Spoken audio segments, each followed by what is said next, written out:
মাননীয় প্রধানমন্ত্রী শেখ হাসিনা তিনি তিনি যে কত ভালো মানুষ, তার অন্তরটা যে কত মানে পবিত্র। প্রত্যেকটা মেয়ের মধ্যেই একটা করে হাসিনা রয়েছে। এখানে আসলে আমি একজন আওয়ামী লীগ কর্মী হিসেবে এটা আমার দায়িত্ব হয়ে গেছে।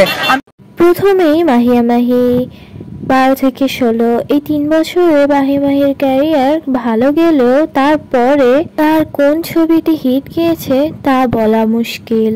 কিন্তু রাজনৈতিক দিক দিয়ে সবসময় আলোচনায় ছিল এই তারকা। নির্বাচন আসলে আওয়ামী লীগের প্রতিনিধি আছে এমন সব এলাকায় গিয়ে করতেন প্রচারণা।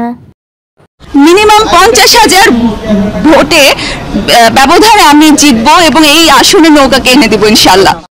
শুধু কি তাই, আওয়ামী লীগের প্রার্থী হওয়ার জন্য করেছেন নানা রকমের কাণ্ড।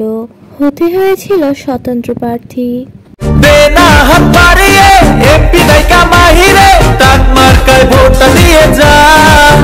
তালিকায় রয়েছে চিত্রনায়িকা পূর্ণিমা নিজেও। তার জন্মস্থান চট্টগ্রামে হওয়ায় প্রতি নির্বাচনে ভোট চাইতে যেতেন তিনি।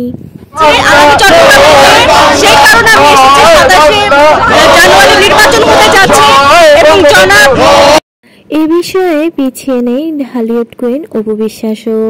আওয়ামী লীগের প্রচারণায় সরব থাকতেন তিনি, থাকতেন আওয়ামী লীগের বিভিন্ন প্রচারণায়। সেখানে আসলে আমি একজন আওয়ামী লীগ কর্মী হিসেবে এটা আমার দায়িত্ব হয়ে গেছে। আমি চাই যে আমাদের হাত শক্ত করে মাননীয় প্রধানমন্ত্রীকে 10 আসনটা ফেরদৌস ভাইয়ের মাধ্যমে চেয়েছিল জাতীয় সংসদের সংরক্ষিত মহিলা সদস্য হতে।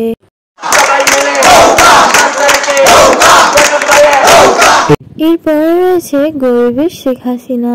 তার কর্মজীবনে সে যতটা আলোচিত হয়েছিল তার চেয়েও বেশি সমালোচিত হতে হয়েছিল। প্রত্যেকটা মেয়ের মধ্যেই একটা করে হাসিনা রয়েছে এবং হাসিনা আসছে, Hasina ready, Hasina is on the floor. আবেগ প্রধানমন্ত্রীকে তেল দিতে দিতে এতটাই তেল দিয়ে দিয়েছিলেন যে সে বলেছিলেন প্রত্যেকটা মেয়ের ভেতরেই একটা হাসিনা রয়েছে। তার এমন কথা শুনে দর্শকরা বলছে, ভাই তুই কি আমাদের হাসিনা বলে গালি দিলি? তালিকায় রয়েছে অনেকের পছন্দের নায়িকা দিঘিও। যে ভোট দিলাম ফার্স্ট একটু নার্ভাস লাগছিল। মুজিব শিরোনামের ছবিতে অভিনয় করেছিলেন তিনি।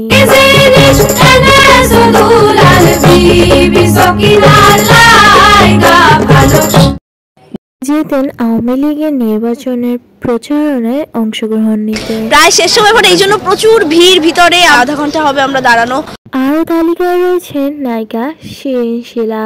তার ছবি সুপারহিট হওয়া তো দূরের কথা, তার ছবি কেউ দেখুক বা না দেখুক তার প্রভাবও পড়ে না চলচ্চিত্র জীবনে। প্রতিবার জন্মদিন পালন করে ধুমধাম করে। কোঠা আন্দোলনে এই নায়িকা বলেছিলেন, সুখে থাকতে ভূতে গিলায় নাকি, কিসের এত আন্দোলন। আর এই পোস্টে ক্ষিপ্ত জনতা প্রশ্ন ছুড়ে দিয়েছিল তাকে, এমপি মন্ত্রীর ধারে ধারে ঘোড়া নায়িকা কোঠা আন্দোলনের কি বা বুঝবে। নেক্সটে আছে জাহার মিতু।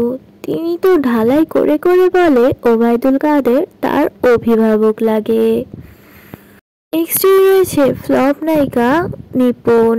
ছবিতে তার পাকাপোক্ত অবস্থান না করতে পারলেও করেছেন রাজনীতিতে।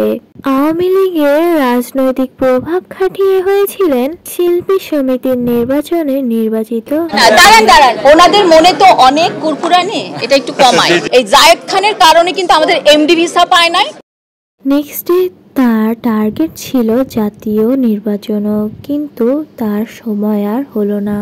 আসলে নায়িকারা যদি নিজ নিজ কাজ নিয়েই ব্যস্ত থাকে এবং ফোকাস দেয় তাহলেই তারা আমাদের মতো জনগণের ভালোবাসা পাবে, না কোনো রাজনৈতিক দিকে ফোকাস দিয়ে। সবারই উচিত রাজনৈতিক ট্যাগ দ্বারা মুক্ত থাকা।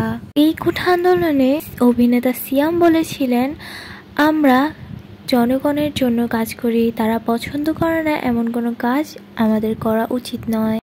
জন্য কাজ করি, কোন ইন্ডিভিজুয়ালকে দেখানোর জন্য কাজ করি না, আমরা দেশের মানুষের জন্য কাজ করি। আমরা যদি তাদের সাথে না দাঁড়াতে পারি তাহলে আসলে কেন কাজ করলাম? এর থেকে কাজ না করা ভালো, অন্য কোনো কিছু করা বেটার। জয় বঙ্গবন্ধু, জয় বঙ্গবন্ধু, জয় শেখ হাসিনা, জয় শেখ হাসিনা। একটা সময় ছিল যখন নায়িকারা কোনো রাজনৈতিক দলের সাথে যুক্ত ছিল না, তারা ছিলেন মানুষের ভালোবাসার পাত্রী। দল পদ নির্বিশেষে সকলেই তাদেরকে ভালোবাসতো। আজকের ভিডিওটি এই পর্যন্ত। যারা যারা ভিডিওটি দেখছেন সবাই একটা করে লাইক, কমেন্ট এবং সাবস্ক্রাইব করে যাবেন।